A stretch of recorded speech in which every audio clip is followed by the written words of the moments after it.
Saya akan ngomong sesuai spesialisasi saya yaitu fikih karena saya murid Kiai Haji Maimun Zubair yang bersanad lewat Mbah Karim sampai Mbah Hashim atau bersanad lewat Mbah Mun, Mbah Zubair kemudian Mbah Fakih Mas Kumambang juga teman Mbah Hashim ketika sama-sama ngaji di Mekah. Saya akan mengkagumi Gus Dur dari segi fikih. Ketika Gus Dur dilengsarkan dari presiden, yang paling saya kenang dan para ulama seluruh Indonesia, mungkin seluruh dunia mengenang adalah keberhasilan Gus Dur mengelola konflik itu tidak pertumpahan darah. Itu satu prestasi yang insya Allah jadi amal beliau, semoga mendapat ridhonya Allah Subhanahu wa Ta'ala. Karena yang paling dihindari oleh Islam sebisa mungkin adalah jangan ada darah menetes apalagi hanya demi kekuasaan. Sehingga Rasulullah SAW sampai berdamai ketika terjadi tarik ulur di Sulhul Hudaybiyah. Saat itu Suhail bin Amr memberi sekian poin yang mendikte Rasulullah, semuanya merugikan Rasulullah. Tapi tidak semuanya merugikan Rasulullah, tidak ada yang menguntungkan sama sekali. Tapi Rasulullah menuruti itu semua demi tidak bertumpahan darah. Padahal Suhail bin Amr zaman itu masih kafir. Sehingga menjadi fikih bahwa perdamaian itu harus kita jaga. Sampai ada ayat wa in janahu lisalmi fajnalaha wa tawakkal 'ala Allah. Jika mereka ingin damai kamu harus menuruti itu. Sehingga damai itu pula yang zaman era Gus Wahid ketika beliau menginginkan negara berdasar Islam itu banyak di buku, termasuk beliau panitia 9 persiapan kemerdekaan Pebuki, juga tadi Gus Solahuddin cerita. Beliau akhirnya kompromi juga dengan negara yang berbentuk Pancasila. Kemudian itu disosialisasikan era Muktamar Situbondo yaitu Kiai Haji Ahmad Siddiq, didukung oleh Gus Dur karena zaman itu beliau kalah sepuh sama Kiai Haji Ahmad Siddiq. Jadi itu fikih-fikih yang saya menjadikan pengagum Gus Dur karena ibadah Darul Mafasid Muqaddamun ala Jalbil Masalah adalah ibadah yang luar biasa. Berikutnya saya mohon sama Kiai Haji Solahuddin Wahid berkenan saya cara berpikir begini untuk Gus Dur. Jadi saya ini dari keluarga Kiai, saya juga senasab dengan keluarga Mbah Hashim karena sama-sama turunan Mbah Sambu Lasem. Jadi beliau adalah Abdurrahman bin Wahid bin Hashim bin Asy'ari bin Wahid lagi terus bin Abdul Halim 2 sampai Mbah Sambu. Kira-kira nasabnya sama dengan saya dengan Mbah Hamid yang dari jalur itu. Saya mau bercerita begini. Watak seorang cucu itu biasanya mengalir dari pikiran besar mbah-mbahnya atau leluhurnya. Karena setiap mbah-mbahnya pasti berdoa dzurriatan thayyibah, yaitu anak cucu yang baik. Saya sengaja di sini bawa kitab yang ditulis oleh Muhammad Asad Shihab, seorang Libanon. Menulis bahwa Mbah Hasyim Asy'ari adalah terhitung sebagai mujaddid, sebagai pembaharu Islam setidaknya di Asia sini atau di Indonesia. Di sini ada kitab ini diterjemah beberapa kali, sebagian oleh Kiai Haji Mustafa Bisri, sebagian oleh Kiai Sodik Semarang. Saya punya edisi asli, edisi Arabnya.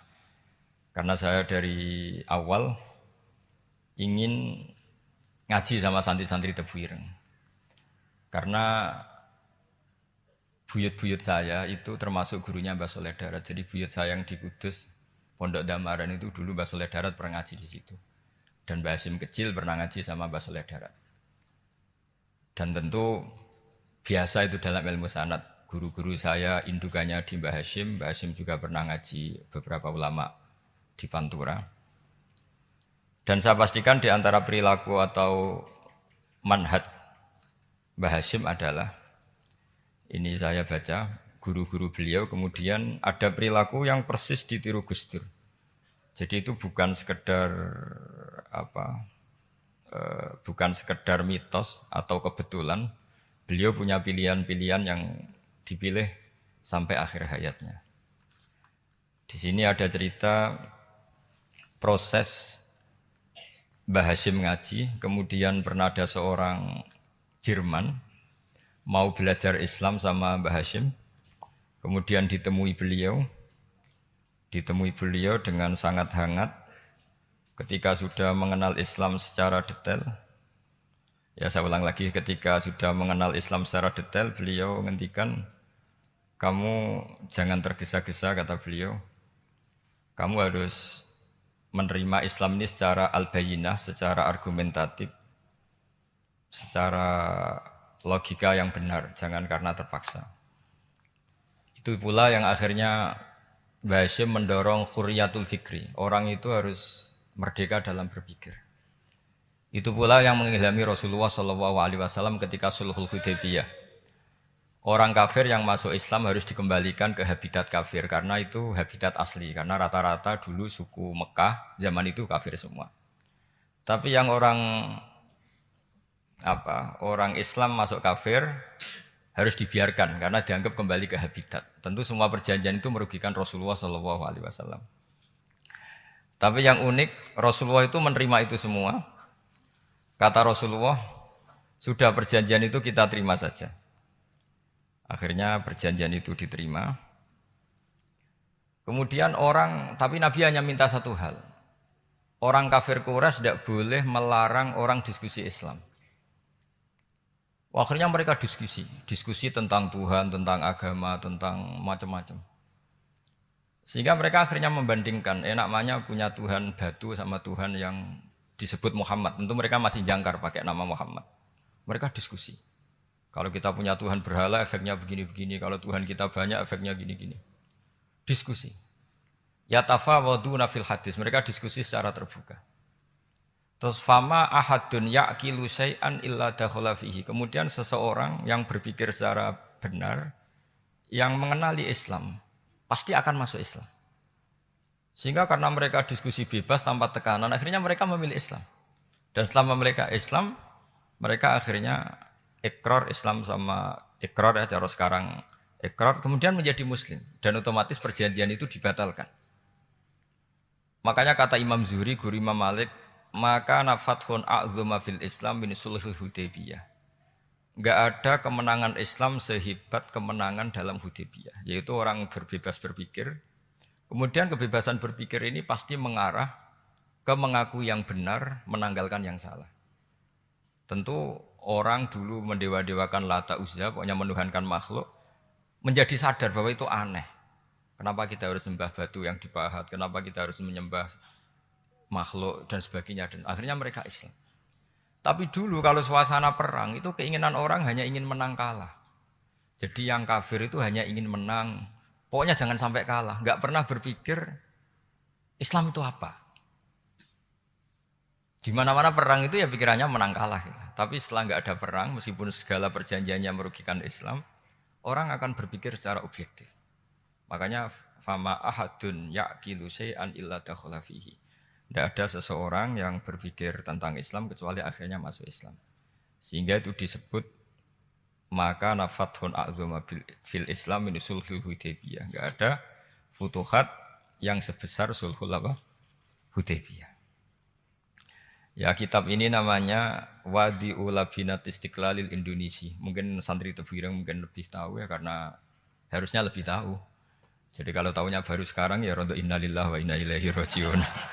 Jadi saya tidak perlu bangga lebih tahu karena memang seharusnya Anda lebih tahu. Kalau tidak ya keterlaluan. Ya namanya itu Wadi'ul Labinatil Istiqlal Al-Indonesia. Ini saya baca tapi ini demi Gus Dur, artinya bahwa pilihan-pilihan itu mulai ada zaman Mbah Hasyim Asy'ari. Saya baca satu-satu ya, mulai kredibilitas ilmu beliau, karena dalam Islam itu harus ada sanad. Saya pernah ditanya seorang ilmuwan, Pak Bahak, kenapa Islam itu harus ada sanad? Kita kan orang cerdas, kan bisa berpikir sendiri, ngapain nunggu pikirannya orang-orang? Gitu. Terus saya bilang agama itu agamanya Allah dan Rasul. Kalau pikiran kamu namanya agama kamu, bukan pikiran agama, kata saya. Kalau kamu punya pikiran, yang namanya pikiran kamu, tidak agama. Kalau agama itu harus bersanad. Jadi pikirannya Mbah Hasyim sama dengan pikirannya Mbah Mahfud pikirannya sama dengan Said Abi Bakar Sato sama dengan Sayyid Zaini Dahlan dan seterusnya. Sampai logika itu sampai Rasulullah Shallallahu Alaihi Wasallam. Saya beri sekian contoh. Pikiran yang kita ciptakan bisa salah, misalnya begini. Dulu misalnya Nabi pernah bersabda, al-qatil wal maktul finnar, pembunuh yang dibunuh sama-sama neraka. Jadi idal takol muslimani bisayfihima fal qatil wal maktul finnar. Jika dua orang muslim bertemu sama-sama bawa pedang, maka yang bunuh maupun yang dibunuh itu sama-sama masuk neraka. Makanya kita harus syukur sekali Indonesia itu paling menghindari membunuh, karena kalau sesama muslim membunuh itu ancamannya berat, sama-sama masuk neraka. Bukan sekedar diboyong dari pondok Tebu Ireng, itu neraka. Gitu. Kalau dibayang pondok gampang, gitu. Nanti mondok lain gampang. Terus logika sahabat begini, hadza al-qatil, fama balu maktul. Oke ya Rasulullah, kalau al-qatil masuk neraka namanya pembunuh, oke kita terima. Tapi fama balul maktul, lalu dosanya yang terbunuh itu apa? Wong dia korban kok dia dibunuh? Apa jawabannya Rasulullah SAW? Jawabannya innahu kana harison ala qatli sahibi. Sebetulnya dia juga mentalnya pembunuh, cuma nasibnya terbunuh. Jadi seperti misalnya sampean hasud saya, itu enggak perlu disakeni. Sebenarnya sampean yang inginnya ya menggusur saya, cuma nasibnya tergusur gitu. Makanya kalau ada orang rebutan pacar kok kalah itu udah usah disakeni. Sebenarnya mentalnya dia perebut gitu. Cuma nasibnya kalah gitu loh. Jadi apa ya? Ya tadi. Ya ini penting ya, penting sekali. Itu jadi sebetulnya ketika duel itu semuanya kan mentalnya pembunuh. Maka dia nasib saja sebagai maktul, tapi mentalnya pembunuh. Karena dia mentalnya, niatnya, komitmennya pembunuh, maka dia sama-sama di neraka. Maktul itu fakta, faktanya terbunuh, tapi mentalnya pembunuh. Sehingga hukumannya sebagai pembunuh. Sama kalau sampean berebut itu mentalnya ya perebut. Cuma nasibnya kalah atau terebut. Itu soal nasib. Ini saya baca dulu ya guru-guru Mbah Hasyim supaya clear. Selama ini yang dikenal kan beliau ngaji sama Syekh Mahfud, Syekh Khotib Minangkabau. Ini di kitab ini. Saya baca sesuai harokat yang ada di kitab ini. Nanti kalau sampai tidak cocok karena beda madhab, ya nggak apa-apa asal pinter saja. Karena baca kitab itu unik. Kadang-kadang satu guru sama guru yang lain itu beda-beda. Dan biasanya guru itu nggak mau kalah. Mbah Mun tuh sering cerita, ada kiai maknani wati ini lan wit alu. Itu muridnya gerutu karena pernah mondok itu kok nggak gitu. Pak guru, di kitab saya maknanya itu pohon elu. Lah iya cung wit elu kena gua alu kata guru. Gurunya karena gurunya nggak mau kalah. Gitu. Ada yang guru itu salah baca wal jarodin lan lawang. Muridnya nggak terima. Pak Yai saya pernah ngaji itu maknanya walang. Lah iya walang sing ning lawang cung. Itu memang kasus makna-makna di Jawa itu banyak itu. Karena awalnya memang wis rodok bodoni. Kenapa saya bilang bodoni? Ini yang bilang Mbah Mun makna Jawa ono bodoni ini. Karena watin itu kan enggak ada di Indonesia. Tapi kiai itu malu kalau gak iso maknani. Akhirnya wati ini wet elu. Tanyakan orang pakar ahli Jawa ya ndak tahu lo itu apa. Pokoknya butuhnya kiai itu ada lafaz ya ada maknanya. Padahal jenis itu enggak ada di Indonesia. Seperti haudat itu maknanya di Jawa sekedup. Sekedup itu rumah kecil yang ada di unta zaman dulu. Di Jawa ada enggak? Tidak ada. Kalau kamu tanya orang Jawa ini apa namanya? Namanya ya rumah kecil di atas unta. Tapi Kiai Jawa dulu punya makna namanya apa? Sekedup. Jadi Kiai Jawa itu luar biasa improvisasinya. Ya rodok bodoni itu. Lah yang sering bodoni itu bab halal haram. Tapi bodoni apik. Tidak semua bodoni itu buruk. Kadang wajib. Betul ya? Ini sama tergesola. Ini karena keahlian fikih saya juga barokahnya Mbah Hasyim Asy'ari supaya beliau senang. Beliau senang karena para nabi, para wali, para ulama itu tidak meninggal. Tadi kalau Mbak Anita bilang wafat itu kalau dalam bahasa Arab wafa yafi wafaan itu maknanya nuhoni. Nuhoni itu sudah memenuhi. Jadi sebenarnya memang nggak pernah ada orang mati itu. Jadi kita punya jatah umur, jatah rezeki sudah terpenuhi semua. Namanya wafat dari kata wafa yafi wafaan, sesuatunya sudah penuh maka diambil. Kalau roh sendiri nggak pernah meninggal. Ya roh sendiri kalau Mbak Anita bilang kita memperingati kehidupan Gus Dur ya memang hidup karena tadi nggak ada siapapun bilang orang itu mati. Orang mati itu adalah jasad, rohnya diambil dari jasad. Lah roh sendiri ini nggak pernah berstatus mati karena makanya orang Jawa semua sepakat. Wong mati ku piye sing nyawane dijabut. Jasadnya mati, nyawanya diambil. Kemudian nyawa ini yang mengalami dapat nikmat maupun dapat azab. Sehingga keyakinan ahli sunnah wal jamaah ini perlu didoakan karena menghadapi Allah butuh topangan doa dan doa itu nggak pernah salah karena otoritas doa itu milik Allah Subhanahu wa Ta'ala. Tidak bisa kamu nyemprit Allah. Allah ini sudah akhirat loh, amal nggak ada gunanya loh, tidak bisa. Allah tetap zat yang bisa mengabulkan doa siapa saja. Sehingga ahli sunnah berpendapat doa itu yanfa'ul mayyit, doa itu manfaat untuk mayit. Sehingga Basim Asy'ari ngarang secara spesifik risalah an ahli sunnah wal jamaah. Di antara yang paling pokok adalah ad-du'a yanfa'ul mayyit, bahwa doa itu manfaat pada mayit. Ini saya hitung ya guru-gurunya Mbah Hasyim. Darus Salhat Muhammad Hasyim Asy'ari ini karangannya Asad Syihab, orang Libanon. Buku ini selesai tahun 72. Beliau lama sekali ikut ngaji di sini sama Mbah Hasyim. Tapi sebagai peneliti, beliau ke sini sudah alim. Ndak terus masih ngapalkan alif bata itu ndak, itu masih sudah alim. Darus Salhat Muhammad Hasyim Asy'ari fil Haramil Makki Syarif fi Makkah Al-Mukarramah alaihi ulama. Seterusnya beliau hitung ya. Amsalus Syekh Ahmad Amin Al-Attar. Wasayyid Sultan bin Hasyim, Wasayyid Ahmad Zawawi. Ya dihitung ya sudah berapa itu. Tapi beliau ke sana sudah alim loh, jangan sampean kira kalau sampean ke sana itu jadi TKI repot nanti itu. Itu kata Mbah Mun kalau ada orang mau mondok Mekah, apa mondok Mekah wis alim dereng. Kersane pinter bahasa Arab, Pak. Bakul es nang Arab pinter bahasa Arab kata. Jadi kalau beliau kalau sama orang belum alim mondok di Mekah itu agak duka beliau.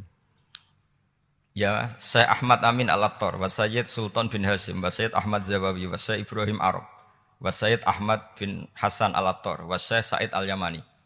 Ini yang gurunya Mbah Zubair juga, guru-gurunya keluarga sarang. Wasayyid Husain Al-Habsyi. Ini mbah-mbahnya keluarga Habib Anis Solo. Jadi ya pokoknya keluarga besar Solo karena kita tahu Habib Anis itu bin Alwi bin Ali yang punya simtut Duror bin Muhammad bin Husain. Alladzi tawalla mansibal iftah hatta wafatul maniyah wa Sayyid Bakar Sato. Ini yang ngarang Anatul Thalibin. Wa Syekh Rahmatullah wa Sayyid Alawi bin Ahmad As-Segaf. Ini yang ngarang Tarsihul Mustafidin. Kita tahu sarah i'anah paling terkenal adalah dua I'anatul Thalibin dan Tarsihul Mustafidin. Itu dikarang oleh Alawi bin Ahmad As-Segaf. Terus wa Sayyid Abbas Al-Maliki. Itu banyak Sayyid Muhammad. Karena kita tahu Sayyid Muhammad adalah Muhammad bin Alawi bin Abbas. Ya, Muhammad bin Alawi bin Abbas. Itu juga gurunya Basim. Wa Sayyid Abdul Az-Zawawi wa Syekh Soleh Bafadol. Wa Syekh Sultan Hasyim Daghestani. Jadi selain guru-guru di Indonesia termasuk Mbah Mahfud Termas, Syekh Khotib Al-Minangkabau, beliau punya guru-guru itu yang saya sebut.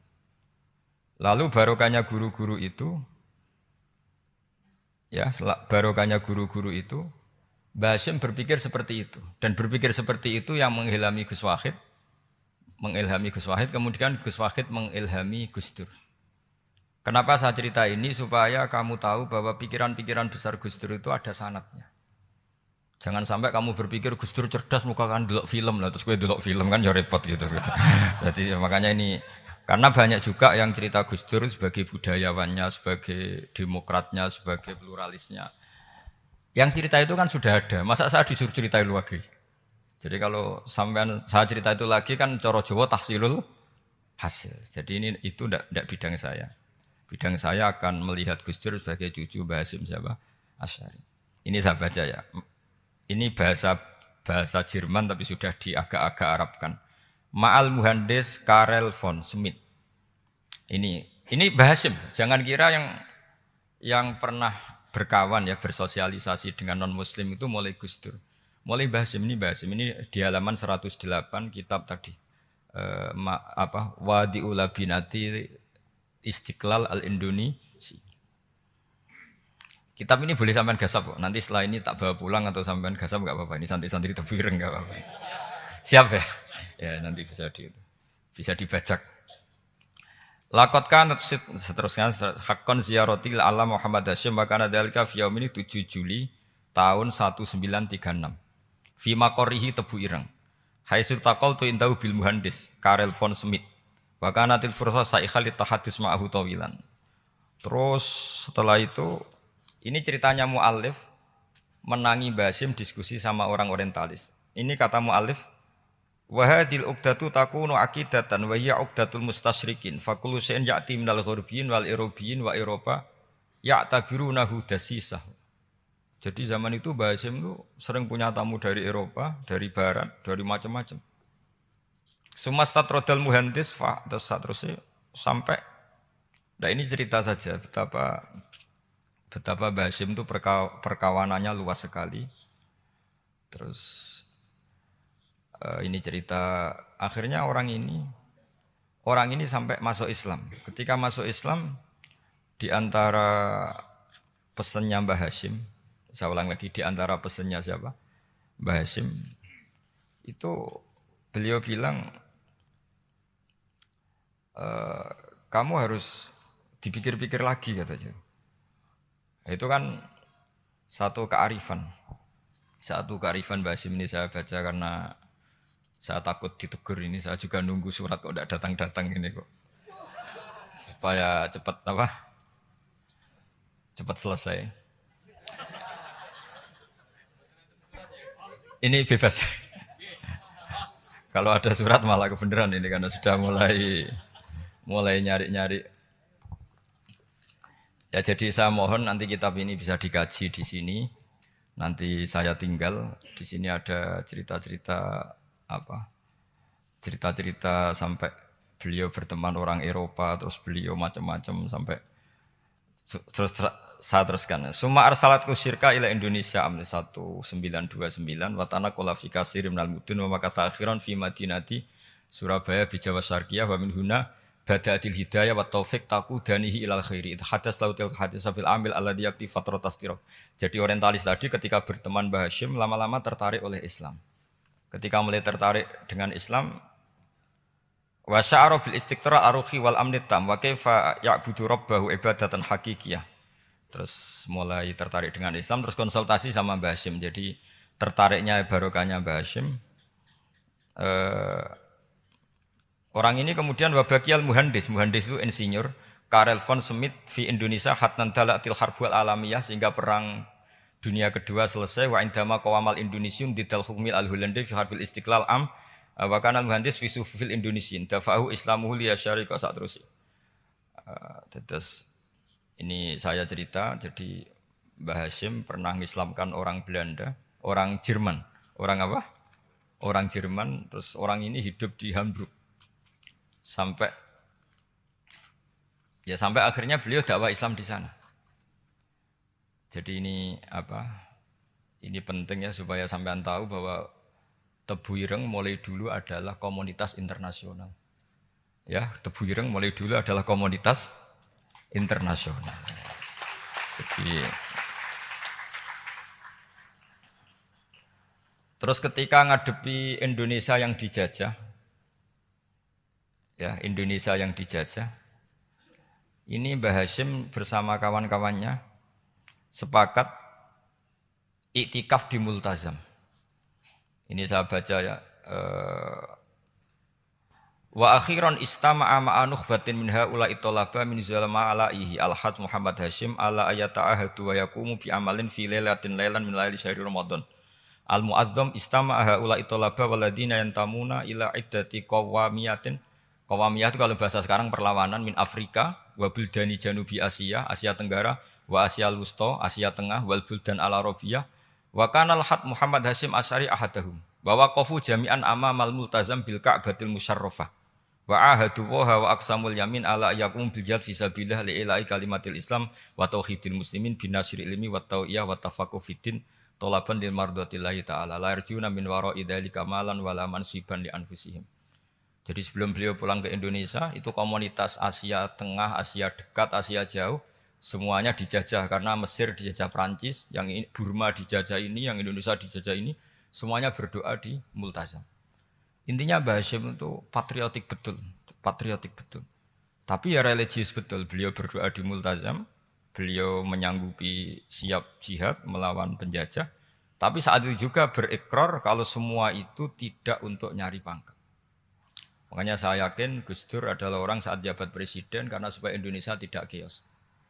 Buktinya apa? Ketika beliau dilengsarkan ya santai saja. Wong ngajine wa mal hayatud dunya illa mataul ghurur. Jadi ya santai saja itu. Ndak jadi masalah. Terus kitab ini menerangkan, ini saya baca ya. Li khidmati dual alladzina laha musta'maratun. Musta'marat itu dijajah mislu Holanda wa Inggris wa Rusia wa Pernisa wa fi hadzal amri bidzat ara ana alal muslimin wal mas'ulin khususan. Ini intinya ulama-ulama yang dari timur jauh kemudian sowan ke Mbah Hashim minta fatwa karena negara-negara mereka juga dijajah. Jadi dulu orang dari Jerman, dari mana-mana belajar Islam juga sama Mbah Hashim. Yang negara-negara Asia Timur, Asia dekat itu juga kalau konsultasi kemerdekaan juga sama siapa? Mbah Hashim. Jadi uniknya kitab ini ditulis oleh orang Libanon. Jadi orang Libanon itu saking penasarannya sama Mbah Hashim Asy'ari itu datang ke sini. Ya datang apa? Datang ke sini untuk belajar sama Mbah Hashim. Dan di antara belajar itu kemudian sampai sini ternyata tamu-tamunya Mbah Hashim dari berbagai negara. Mulai yang konsultasi cara memerdekakan negaranya karena ngalami dijajah, sampai cara belajar Islam yang benar. Termasuk tadi yang Karel von Schmidt tadi yang masuk Islam karena konsultasi sama Mbah Hashim. Padahal dia orang Jerman. Terus di antara kelebihannya Mbah Hashim, ini juga ditiru Gus Dur. Wal haju Muhammad Hashim la yajidu kharajan ayuna kisau sami' wal mukhatab. Bal yurahibu bidzalik. Mbah Hashim orang yang enggak tersinggung ketika pendapatnya ditentang atau digugat oleh lawan bicaranya. Beliau santai, tidak terus ya tidak berontak, ya santai aja. Enggak terus angger dibantah, membantah kiai kualat, enggak itu enggak ada sanadnya. Nah ini saya pastikan ya bahwa kehebatan Gus Dur itu kita enggak lepas dari barokahnya siapa? Mbah Hashim. Sekaliber Rasulullah SAW sebagai Sayyidul Khalqi, Sayyidul Anbiya al-Mursalin, beliau yang ngakui ana da'watu Ibrahim wa bisyaratu Isa. Aku hebat ngene iku barokah dongane Nabi siapa? Ibrahim. Maka ini sesuatu yang saya tekuni, jadi enggak salah. Kalau bicarakan Gus Dur ya harus bicarakan Mbah Hashim. Sama bicarakan Nabi Muhammad SAW juga harus membicarakan Jadduhul A'la yaitu Ibrahim alaihissalam. Jadi ini kitab bisa dipakai atau digasap ya nggak apa-apa. Artinya gini, gasap itu kalau saya ada ridho jadinya gasap, kalau ridho ya jadinya boleh. Dan menjadi gasap kalau nggak dipelajari. Ya, jadi kalau mau enggak terus tinggo jimat itu kita Gus Bah sakti wah ya repot makanya ini. Nah kalau dipakai itu gasap. Tapi kalau nanti didiskusikan sama teman-teman kemudian menjadi baik, menjadi luar biasa, saya ikut ngamal. Terus saya ulang lagi, saya teruskan. Ittisolatuhu. Ittisolatu itu komoditas beliau. Lahu ittisolatun wasi'atun wa mukatabatun ma'a katsirin min zu'ama'il alam al-islami fi dzalikal ahdi. Bianhum Asy Abdul Aziz As-Sa'alibi wa Sayyid Diyauddin wa Syairozi Adwul Injil terus beliau punya perkawanan besar di komunitas internasional termasuk Syekh Muhammad Abdul Karim Al-Khattabi wa Sayyid Alawi bin Thahir Al-Haddad Mufti Sultanati Johor. Ya, beliau berkawan dekat sama muftinya kerajaan Johor wa Muhammad Ali wa Syaukat Ali bil Hindi wa Muhammad Ali Jana Muhammad Iqbal. Muhammad Iqbal yang terkenal di India itu wa Sayyid Hibaduddin Asy-Syahrastani. Wazirul Ma'arif Al-Iraqiyah. Beliau berteman sama PM Irak. Jadi kalau Gus Dur dari Mesir belajar di Irak, ternyata dulu mbahnya teman akrabnya Perdana Menteri apa? Irak. Terus banyak Waro'isu Majlis Tamyiz wa Sayyid Al-Alama Muhammad bin Aqil wa Sayyid Muhammad Jadul Maula wa Sayyid Muhammad Surur saat terusnya itu. Jadi ini nanti saya tinggal termasuk catatan-catatan ini saya mohon ridho dari Gus Solah dari supaya santri-santri sini belajar Mbah Hashim lebih serius supaya gampang. Kenapa saya katakan harus seperti ini? Dulu Nabi Ibrahim itu di antara anak cucunya itu secara lahir ada yang tidak soleh. Karena anak cucu itu punya otoritas sehingga anak cucu ini yang menstatuskan Nabi Ibrahim. Sampai Allah sendiri yang meluruskan pengklaiman itu, yaitu ada ayat maka anak Ibrahimu Yahudiyah wala Nasranian karena ada orang yang bernama Yahuda bin Yakub bin Ishak bin Ibrahim. Karena Yahuda punya pola tertentu dalam beragama, terus seakan-akan mbah-mbahnya paling ya begitu. Akhirnya Ibrahim pernah disetatuskan sebagai Yahudi. Sampai Allah sendiri yang ngendikan maka anak Ibrahimu Yahudiyau wala Nasrani. Sampai datang Rasulullah SAW yang memaklumatkan saya juga cucu Ibrahim orisinil. Dan saya pastikan Ibrahim itu bukan Yahudi tapi bapak tauhid. Semenjak itu Ibrahim dipulihkan namanya, bukan Yahudi tapi bapak tauhid. Yaitu diistilahkan Nabi millata abikum Ibrahim, semua tauhid adalah nginduk kepada Nabi siapa? Ibrahim. Nah saya ingin santri-santri Tebu Ireng misalnya nanti suatu saat jadi komunitas internasional, jadi orang keren komunitas internasional, itu bukan karena ingin gaya-gayanan terkenal, tapi ingin niru Mbah Hasyim bahwa itu awal dakwah Anda fil alam. Semua alam ini tentu butuh tauhid, butuh kebenaran. Bukan gagah-gagahan sebagai orang populer. Terus persahabatan yang luas, misalnya Anda khusyuk terus kuper. Wah, ratau kancanan wong hampir jadi wali gini terus kuper. Mungkin Anda tidak akan jadi wali karena sanadnya Mbah Hasyim itu perkenalannya luas. Sementara kamu milih kuper, gak pernah berteman orang, tapi sanadnya sampai Mbah Hasyim itu membingungkan sanad itu. Wong Mbah Hasyim tidak gitu kok kamu nyanatkan begitu. Jadi kalau santri Tebu Ireng mulai sampai neng kamar, terus ngobong dupo, terus menterkenalkan diri jadi wali. Gitu. Nanti tonggo kamu ngira itu produk Mbah Hasyim karena kamu santrinya. Kan dianggap cerminan gurunya sampai Mbah Hasyim. Nah kalau ada yang teman-teman gitu harus dimaklumatkan itu sanad mungkotek. Bahwa sanad itu tidak benar. Ini kapan ini ditegur? Ini saya sudah mulai menunggu. Karena ya repot ini kalau kelamaan ini nanti itu. Terus ini khazanahnya Mbah Hasyim. Khazanah itu ya perpustakaan kalau sekarang. Maktabatuhu. Tu'addu maktabatul khat Muhammad Hasyim Asy'ari min aghnal maktabat likhtiwaiha ala anfasil kutub. Jadi ini kadang harokatnya ya beda dengan bacaan saya. Sama nanut bacaan saya saja. Di sini ditulis anfusil kutub. Selalu saya baca anfasil kutub karena maknanya kitab terbaik. Kalau kitab terbaik bacanya bukan anfus tapi apa? Anfas. Ya nanti kamu debat sendirilah sama teman-teman ini bacanya apa. Karena ini kadang harokatan. Kalau kadang harokatan repot, ampe bantah itu kadang sungkan mbek sing aran, orang bantah kadang beda. Lah supaya selamat, iki ora saleh mualif, khotote sing goblok biasanya gitu korban. Biasanya gitu kalau untuk menyelamatkan kiai itu, wah ini yang ngetik yang salah. Padahal kadang kiai ini barang ya rontok salah tapi ya sembol. Daripada suudzon sama kiai kan mendingan sama pengurus. Ya gitu ya sepakat ya. Jadi ya sudah terus. Ya saya baca. Tu'addu maktabatul khat Muhammad Hasyim Asy'ari min aghnal maktabat likhtiwaiha ala anfasil kutub al-ilmiyah al-islamiyah. Jadi kalau tadi yang diceritakan para kawan-kawan Gus Dur suka baca. Itu Mbah Hasyim itu kitabnya banyak sekali dan semuanya kitab terbaik. Min matbu'atin baik yang dicetak wa makhtutatin baik yang masih tulisan tangan. Athariyatin qadimah baik kitab-kitab yang sudah hampir punah karena saking lamanya. Wa tadummu hadil maktabah jullal kutub al-mu'allafah wal lughat al-arabiyyah wal indonesia wal jawiyah wal malaysia wa ba'dal lughat al-ajnabiyyah al-ukhra. Jadi zaman Mbah Hasyim itu perpustakaannya sudah ada bahasa Indonesia, bahasa Jawa, bahasa Malaysia, bahasa Inggris. Itu yang nulis orang Libanon. Sampai santrinya Mbah Hasyim tidak tahu innalillahi wa inna ilaihi rajiun. Maka ini yang kepertobatan ya saya kasih. Jadi ini saya biasa guyon, soalnya ini guyon sama santri. Saya tidak midatoni kiai, jadi ini guyon sama santri. Semoga guyonan ini manfaat. Wassalamualaikum warahmatullahi wabarakatuh.